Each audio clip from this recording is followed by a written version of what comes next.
Faith over feelings. 2 Corinthians 5:7. For we live by faith, not by sight. Minsan, hindi talaga natin feel si God. 'Di ba? May mga araw na parang ang layo niya. Wala tayong gana mag-pray, parang walang sagot ang mga dasal, at parang nag-iisa tayo. Pero sabi sa 2 Corinthians 5:7, we live by faith, not by sight. Ibig sabihin, kahit hindi natin feel, kahit hindi natin nakikita ang kilos ng Diyos, dapat tayong magtiwala pa rin. Kasi ang faith, hindi nakabase sa emosyon.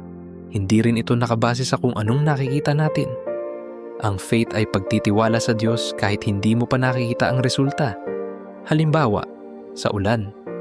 Kapag nagpayong ka, ibig sabihin, naniniwala kang uulan pa rin. Ganon din sa Diyos. Kahit hindi mo paramdam ang sagot niya, maniwala ka na kumikilos siya para sa kabutihan mo. Kahit hindi mo pa nakikita ang provisyon, ang healing, o ang sagot sa problema mo, may ginagawa na siya. Kaya sa tuwing natatakot ka, nalulungkot, o nawawala ng pag-asa, alalahanin mo. Ang feelings ay pabago-bago, pero ang Diyos ay hindi. Ang pangako niya ay totoo pa rin kahit anong emosyon mo ngayon. Tara manalangin tayo. Lord, salamat dahil hindi ko kailangang umasa lang sa feelings ko.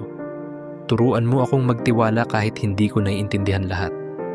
Palakasin mo ang faith ko at tulungan mo akong maniwala sa pangako mo araw-araw. Sa pangalan ni Jesus. Amen.